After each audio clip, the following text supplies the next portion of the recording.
content marketing in general has become all about just pumping out as much content as you can. It's a quantity play, and AI definitely exacerbates that. I used to make it a point where we need to publish every single day on LinkedIn, every single day on the blog. What matters most to me is not the likes, not the number of streams, not the number of followers, because the smaller it is, the more impact you can drive. And if I get one client from a video, I'm okay with it having like 1 like or 0 likes. It doesn't matter to me.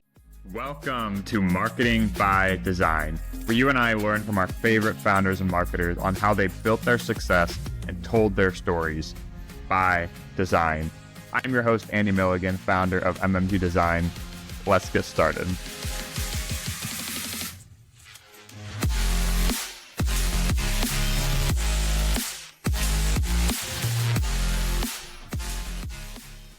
Vincent Grippi is the founder of Grippi Media, a boutique consultancy helping healthcare technology companies cut through the noise with full service and smart digital marketing. I first connected with Vincent earlier this year as we do work in a similar healthcare space and was instantly hooked on the quality and depth of his content. I highly encourage you guys to head over to LinkedIn and see what I'm talking about. Welcome back to Brand Studies, the series where I dissect brands doing smart marketing to help inspire your own. And today, smart marketing is debatable to say the least. That's right. Today we're going to dissect American Eagle's controversial Sydney Sweeney campaign. The last time I heard anyone talk about American Eagle, I was still wearing puka shell necklaces and listening to Jack's Mannequin. As founders and marketers, oftentimes doing fulfillment for clients, for me in web design and for you, maybe some other area of marketing, Vincent was someone who seemed to have both boxes checked, and I wanted to ask him about it. For more than 16 years and with experience across many startups, Fortune 500, and agencies, Vincent has built strategies that accelerate growth, attract the right customers, and strengthen brand equity. His work has been featured in Ag Week, Business Insider, and Fierce Healthcare, and his clients know him as the person who takes complex ideas and makes things simple.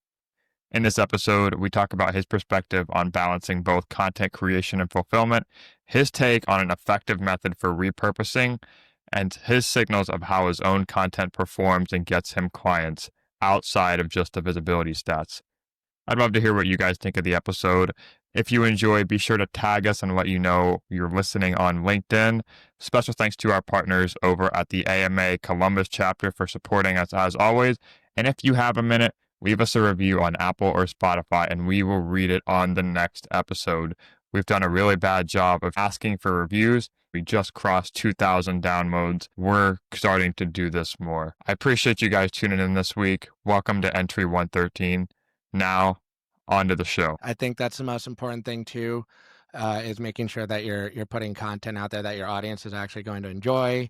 And I'm, just speaking as an avid podcast listener, I hate tuning into a podcast and it's just some guy just ranting about his business or, getting softball questions, and it doesn't make for an engaging listen. And, you want to take something away from it, right? Like, whether that just be entertainment or some sort of education or something that sparks thought.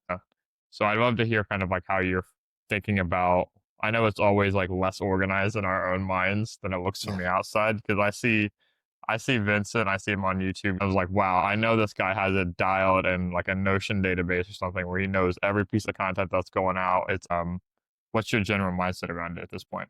Yeah, I think it's kind of changed with time, especially with AI, right? Prior to AI, a lot of the content that we focused on, it was the traditional approach, blog posts, LinkedIn carousels, things like that, which are all great.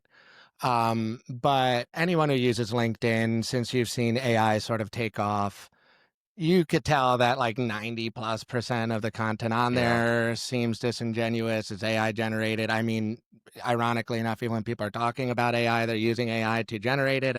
Early on into that, I put an emphasis on video. I want people to see me. I want them to hear me. I want, to like really establish the human element of everything I do. Previously, I wasn't really in a lot of our collateral for our content. I would just write.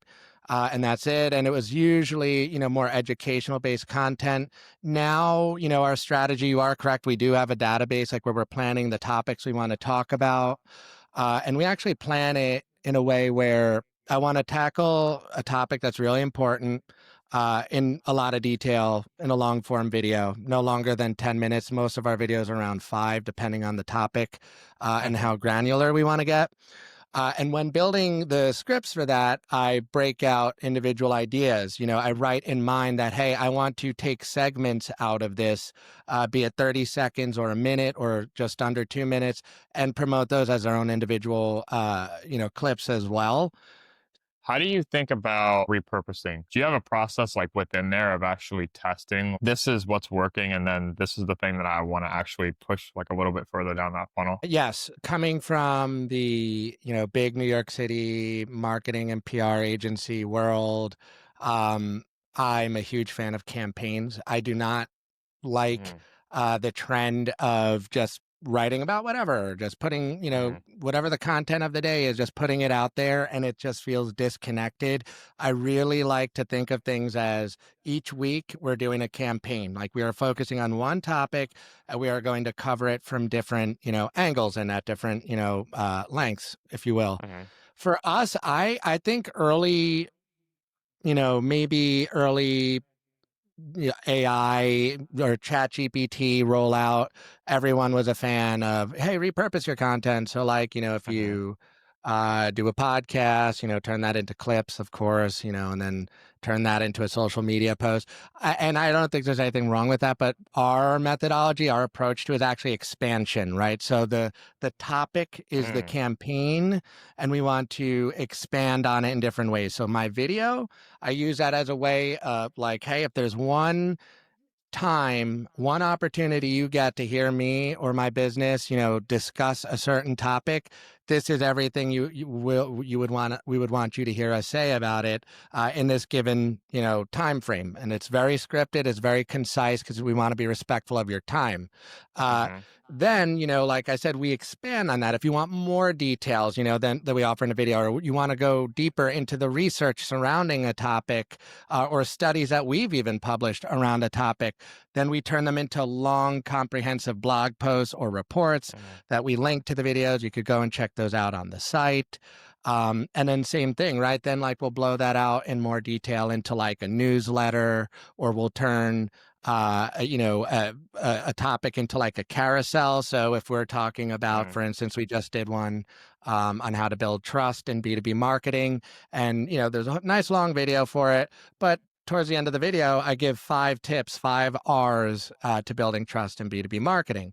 That turned Mm-hmm. into an excellent carousel for us. We just made the carousel about that one part of the topic. And then, that way you're not just feeding people the same thing, piecemealed or just reframed in different ways. You're kind Mm-hmm. of covering all your bases on a topic, keeping it fresh and relevant for the week, set time frame, and then move on to the next one. One thing on that too, because I think that this is significant. You really, especially as a business owner, you need to understand quality over quantity. I think for a long time, content marketing in general has become all about just pumping out as much content as you can. It's a quantity play, and AI definitely exacerbates that. I used to make it a point where we need to publish every single day on LinkedIn, every Mm-hmm. single day on the blog. What matters most to me is not the likes, not the number of streams, not the number of followers, because the smaller it is, the more impact you can drive. And if I get one client from a video, I'm okay with it having like 1 like or 0 likes. It Yeah. doesn't matter to Yeah. me. Podcasting, dude. That's why it's so important to detach yourself from like you said the vanity metrics, but it's so hard to do that sometimes because especially with podcasts. I don't know if you follow a guy named John Bonini on Instagram, but he has this such a good piece is that when you have to be so clear on what you're doing it for. And a lot of times, if you make a podcast and it gets, podcasts are notoriously hard to grow. Um, but if you're getting 20 listens but you're actually having conversations about those, then, and you're getting response from, people that are ICP, it's so much more valuable than creating something like Diary of a CEO, to where you have all this high level engagement and all the vanity metrics, but it's not connecting with people in a way that's actually, you know, business positive. I think there's almost two different approaches, and that's why it's so important to have the incentives aligned in the beginning. Are we trying to create viral content, or are we trying to create business content that actually drives leads? I think those are two very different approaches and mindsets. It also informs like a lot of things, like the guests that you have on, the conversations you're talking about, and Mm. even the more granular, like the posting cadence, etc. So I also think, kind of branching off on that, is the people kind of wear the consistency like a badge of honor sometimes. And I was so guilty of this too, because like one of the proudest things to me is like I wear this badge of being like a really hard worker and thinking, okay, I've uploaded to the podcast every week straight for a year, or I've posted every day on LinkedIn since February of last year. But in reality, like that's not the differentiator; it's the results that it drives. Um, so even though that's not always the sexiest answer, sometimes it's just how are you being more deliberate with your content instead of just consistent, because anyone can do more, but not everyone can do it well. But Right. th- It's the not thing the that sexy I answer, but it's the right answer for sure. And right, listen, consistency doesn't mean you have to do it every day or multiple times a day. I do think that if you are doing something, be intentional about it, and definitely in the world of podcasts, having produced many of them, um, just having that schedule and showing up at that time every time is really important. But going back to the planning process of that, don't commit to something that's unrealistic. Don't commit to an ideal. If you feel like you can't hit one per week, don't aim for that. When we mhm, started Care Talk, the biggest healthcare podcast I've produced, um, we were monthly for like the first 2 years. It was just strictly monthly, and that was it, mhm, on YouTube only. That was it. Then we expanded, went to weekly, and just the results are there, right? Your audience just mhm. grows with you. So yeah, for sure. Yeah, I think it's easier to go that way rather than the others. It's easier from a psychological standpoint, because once you've built the consistency muscle, it's a lot easier to tailor it up after you've kind of proven the concept, rather than saying, okay, we admit we're not getting the results that we want from a weekly show. It's probably a more effective use of our time to dial it back, reconnect with our audience, and really focus on quality and give yourself some of that breathing room. And that's probably what we're going to do with the show Absolutely. here soon. But Yeah, I I agree want with you. to talk to me about your team. Talk to me about Grippi Media a little bit. How you guys handle. Again, this is a little bit of a little bit of me scratching my own itch. But how do you kind of handle your own like internal content versus whatever is client facing? Tell me about who's how I mean, you sort of client work versus our own work, like our own right. marketing. Yeah. Yeah, that's a challenge that I think everyone and anyone that owns a business is going to run into. Like Hmm. I mentioned, I've worked at several large agencies, and one of the biggest challenges they had all the time was who's doing our marketing, who's doing our Hmm. PR. Sometimes you put that off on the team, and the team can contribute to that. And like I said, we do have a database of the topics we want to talk about, and how we're going to break that out into different mediums and the like. Um, Initially, we used to have designated people who would do it with me. And I've tried to take the route of just passing it off to other people, but I just don't, I feel like it's a distraction. I really do, to them, because I feel Hmm. like most of the people on the team, they need to focus on doing great work and being there for the clients above all things. That's the number one most important thing. That's what keeps the lights on. Yeah. I will tackle most of the content now. If I need to pass a design or something off to people, yeah, sure. People on the team will help with that, and we'll come up with a plan for it each and every week. Just kind of go through the Hmm. calendar and let the team know what we'll need help with. Like, I do have somebody that helps with all of our editing, somebody who helps with all of the design, because it's not realistic for me to be able to take all of that on myself. Hmm. But the way we approach it is, like I said, is we just try to stick to a very consistent calendar that we know we can commit to, and not try to get over ambitious with it, and just stick to that and make sure that it's always quality over quantity. And naturally, we put the client work first. It has to come first. I don't Hmm. think you should ever go into a hole and only do client work and not prioritize your own marketing. But if you're going to stay a small, I believe you're an agency. We're more a consultancy, so a little different.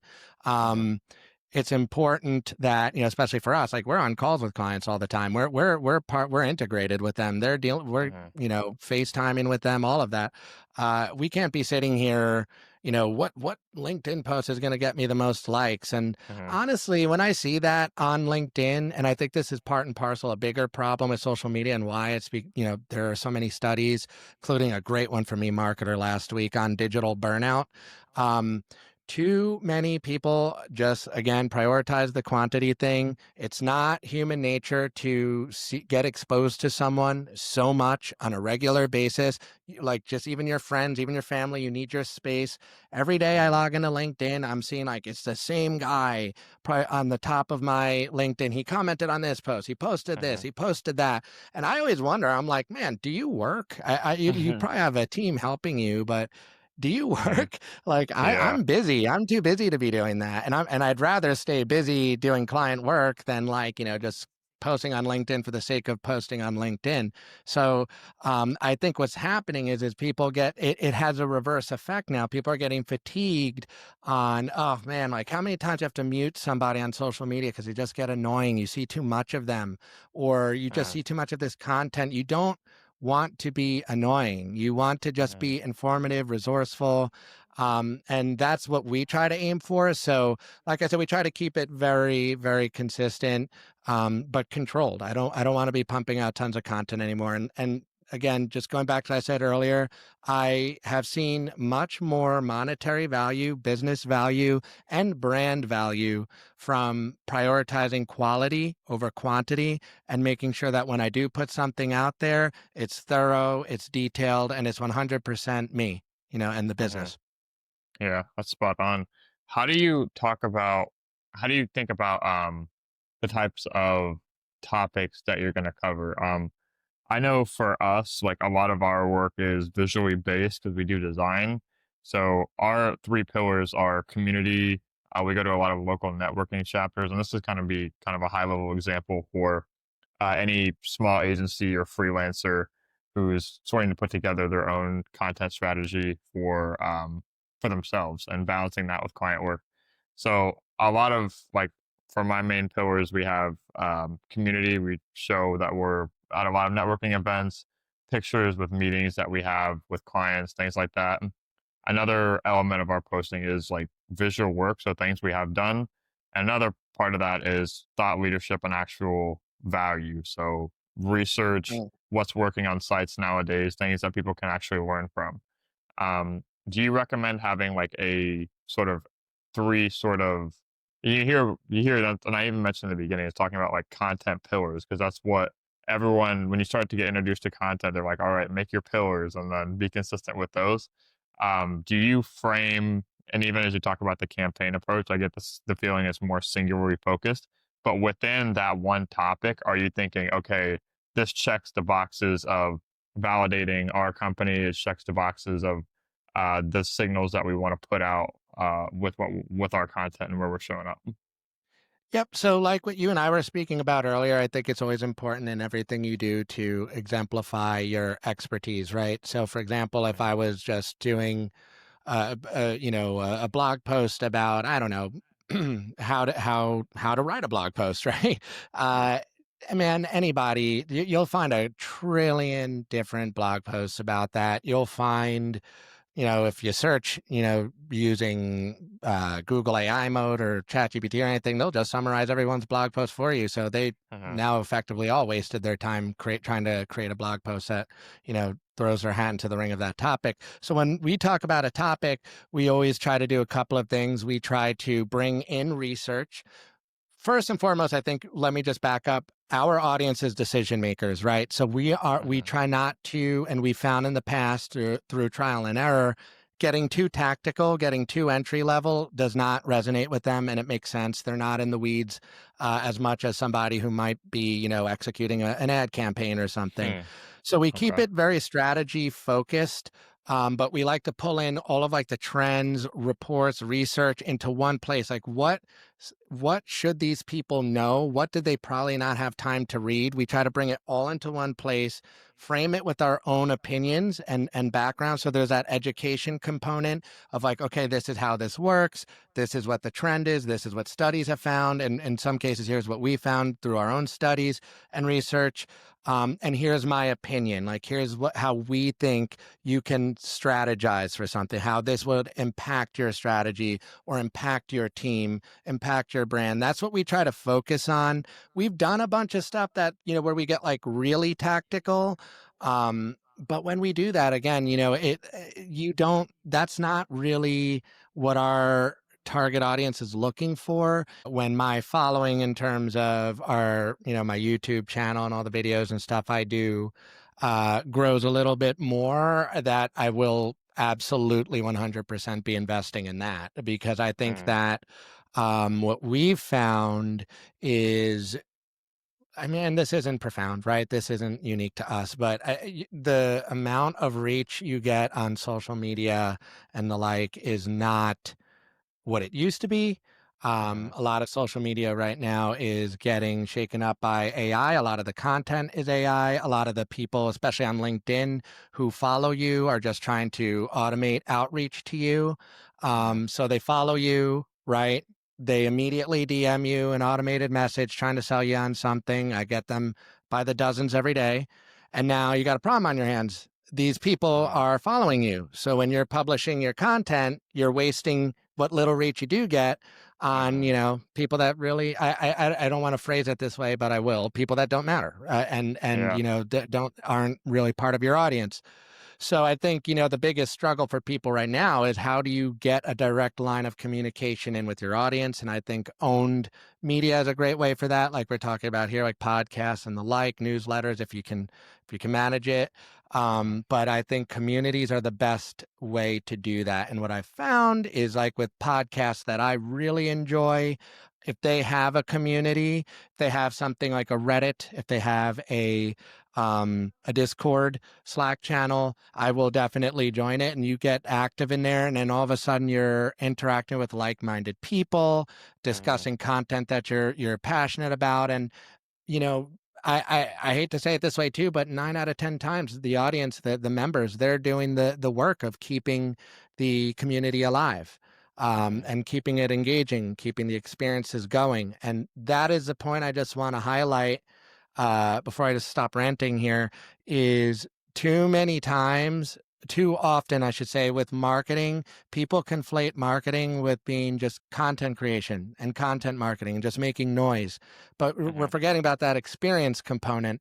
Like when Twitter first came out or Facebook first came out, a lot of brands were doing, especially at the agencies I was working at, we were doing a lot of really exciting interactive campaigns. It was about experiences, events, things like that.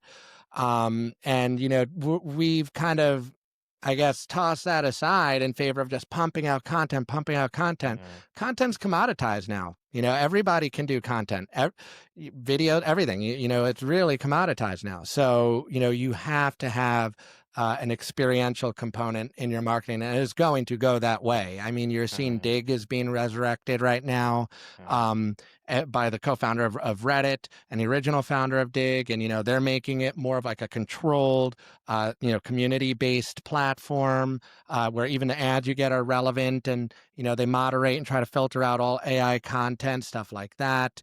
You've obviously seen Slack take off, new apps like Geneva take off. So I think communities and experiences are where I suspect a lot of this is going to go. And I think that a lot of the legacy social media channels are going to fall out of favor for a while. I really do. I think you're going to see decreasing usage on all of them. You're already seeing it based on that eMarketer report I told you about. The digital fatigue there, because they're not fundamentally changing. The only channel that's fundamentally changing, thanks to AI, or adapting to this AI shift, if you will, is AI search, right? SEO is completely upside down right now, completely changed the way you search. social media is still the same thing, man. Like, you post a video, you Mhm. post a carousel, you post text, you network, you DM. It's getting burnt out. You need something different to counterbalance what's going on with AI. So, and the solution Mhm. there is not more AI, in my opinion. Yeah. So, yeah, that's where I suspect the investment is worth it. Yeah, that's a really good answer. And even doubling down on that, taking it to the next logical stream is, dude, like even in person. I know how like out of date that sounds, especially to someone who's trying to get more involved with content and try and create a more scalable approach. But when everything is commoditized, people just become numb, right? And you see this all the time with everything on social now is that when everybody's showing up all the time, the only way you can make a real impact is by cutting deep, and that's either by meeting in person or creating a more curated environment.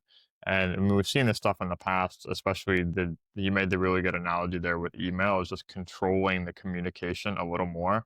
I think the further we can get on the spectrum of controlling how our thoughts, our content, our whatever we're putting out there is reaching the right people, the more Yeah. control we can have over that direct line of communication, whether it be from a big community like LinkedIn and then transferring over to a Reddit thread or community or a live Zoom call, something that's so much more one to one, is a, a big priority.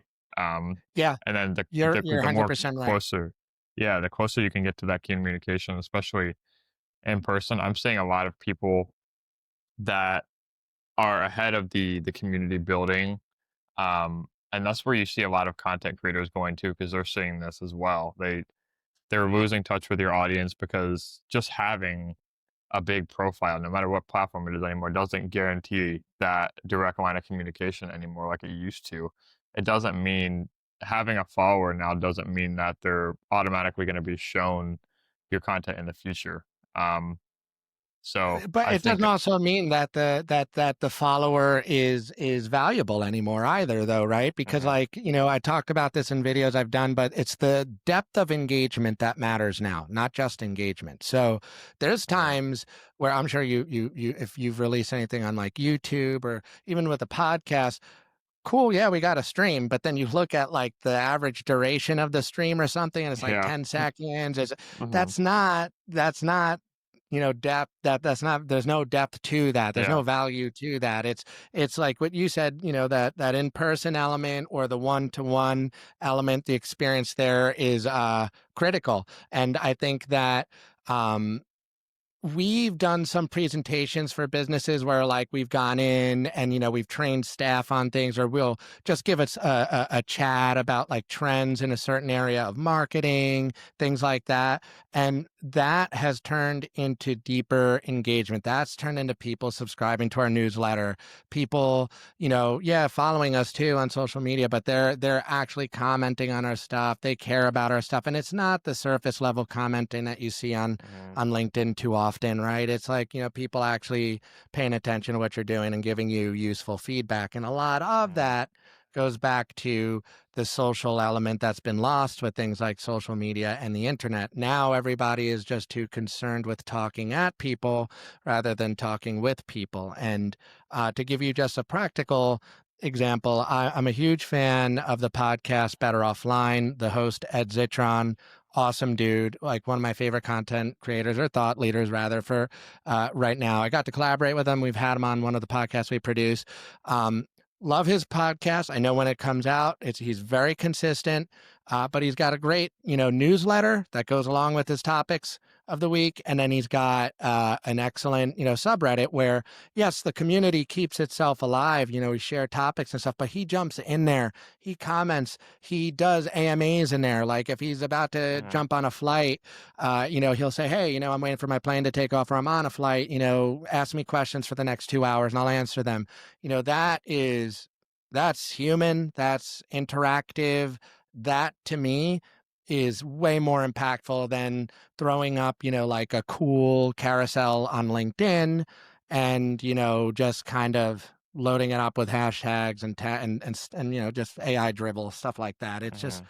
it's tiresome, man. It is. But, again, Yeah. going back to what we said earlier, the vanity metrics, you just look, you see past those, and you have to go based on, the business response and the like. And there's one thing Mhm. I said in a recent video, but it's true. Referrals have the greatest conversion rate of any campaign you could possibly try to, muster up, right? You offer a client a great experience. They like you, they trust you, and you've been resourceful for them, valuable to them. Mhm. They will recommend you to other people, and that counts as in person. That is very much Yeah. one to one, and that will Mhm. convert. And that's more important. It really is. Yeah, that's so spot on. And I think the way to make the way to make this more approachable for people who are like, oh man, like having a community, I'm so far away from that. Like I have to build up a network. I have to start to, have more people I can reach out to that are, of similar thought patterns, people that I resonate with. I think a way to just make it more approachable is to just view it more as how are your actions today leading towards that? Like, how is the content that you are putting out? How could that curate an audience and a community in the future? And maybe having a plan for what that call to action could look like when that time arises, because I think a lot of Mm. people just are and even when you talk about referrals too, like the best for 99% of the referrals that we've gotten are from people that I've either met in person, had coffee with. There's just such a stronger one-to-one connection, and that when I have this need, I can associate with this person that had a more tangible impact on me, and it works a lot better. It's a lot higher use of time to invest in the in-person stuff as I'm learning. And the one Yeah. thing I'll say too is that even when we are talking content and making ourselves more marketable at scale, we're never really selling the end outcome. And that's kind of what I was alluding to by having the community building aspect as more of a stage in the customer journey, something you can keep on your radar. Really, what we're trying to do with every piece of content, with every piece of marketing, with every meeting, with every I don't know, with every project, every case study is we're just pushing people towards the next step. And that's the approach we take with websites too, is that we're not Yeah. trying to sell the product right away. We're trying to sell the next step, whether that's an email capture or a meeting or just the cookie that we have on their browser now where we can, do ongoing communication in the future. Like I think minimizing it down, but also having the bigger picture vision of what are all the steps in, this buyer journey or this community building process. Um, at least getting those wheels thinking beforehand, because that's going to inform your actions a lot more in the present. And that's how you can kind of make that a bit more approachable. Yeah, and you're 100% right. And I think also to that point, you might not think of yourself as a thought leader, and it doesn't always have to necessarily be that anyway, but your stuff, and assuming you're obviously very passionate about your stuff, you have opinions, you have your own perspective, and I do think it's always important to share that, with your existing clients and just any audience that you might have. Um, and to your point, I do think that the community building aspects, which is why I say, I wanted to kind of hold on that for myself, is like it is a commitment and it does take time, but I think it's more about building momentum first. Once you have enough like attraction where you'll have enough of a following to start pulling something together like that. I think then, it starts to be a perpetual thing. Like it just runs itself. Like and you should still, that doesn't mean you should just check out, but you should obviously, it will take on a life of its own. Mhm. And I think that, in terms of community building, and I think that this is something that you're just going to see more of anyways on the internet, is just a renewed focus on niche, because there's Mhm. just so much content and noise out there. Same thing with like my newsletter. If I just made it a marketing newsletter, and I've worked in all areas, in all industries too, I could speak to most industries, intelligibly at least. There's an overabundance of people that do that already. They have Mhm. millions of followers. They have, like every newsletter subscriber there is to get on something as broad as marketing. So ours, we Mhm. try to make it, It's, healthcare and tech marketing, just kind of, zero in on who we want our audience to be. And again, you can't let the number of followers or subscribers be what deters you. Now, if you're seeing, hey, when I am releasing an episode, nobody's listening to the whole thing or everyone's Mm, dropping off at a certain point, investigate and figure out why that is. Same thing with your content. If you're not seeing people really engage with something, you're not seeing it turn into some sort of business, if you're not even hearing your clients respond to the stuff that you're putting together, then ask them, what would you like to see? What do you mm, think would be more helpful? And just tweak based on that. Because if you go based on things like stream count, again, the vanity metrics, you're optimizing for the wrong thing.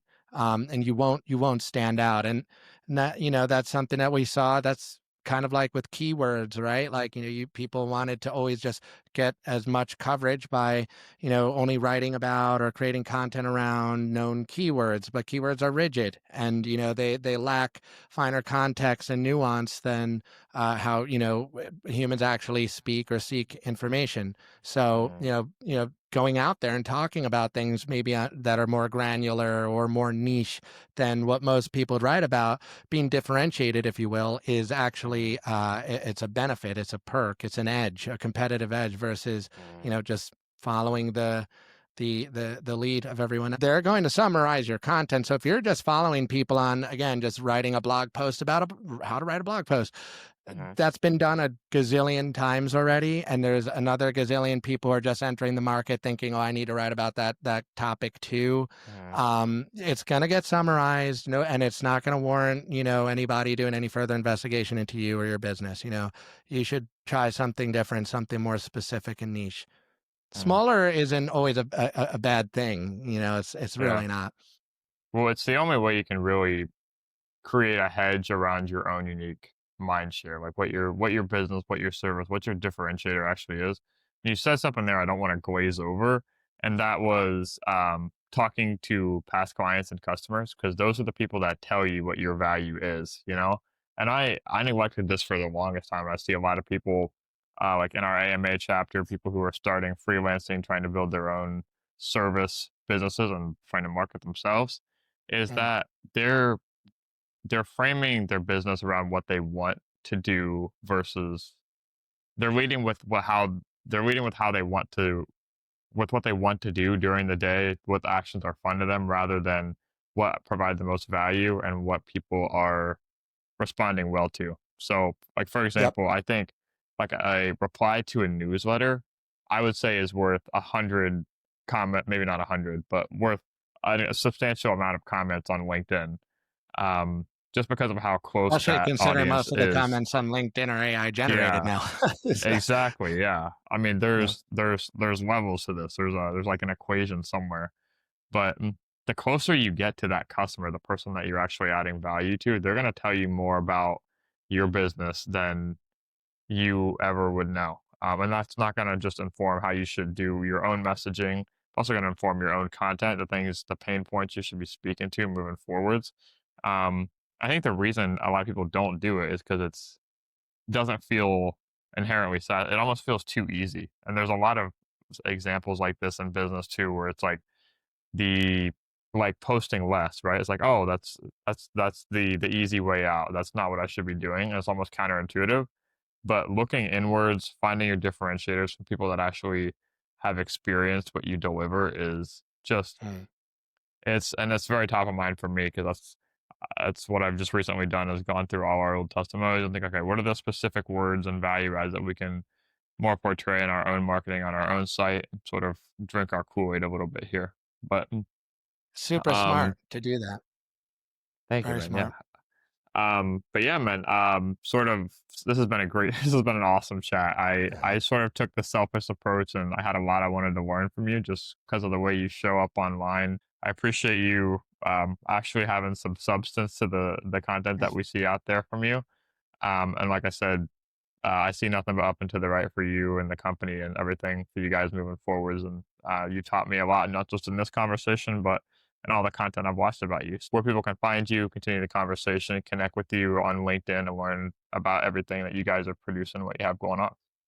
Yeah. Well, first off, thank you for having me on the show. I appreciate it. And this was a great conversation. You can find us at grippimedia.com. You could look for us on YouTube, follow us on YouTube, Grippi Media. And yeah, you'll find me on LinkedIn, Vincent Grippi.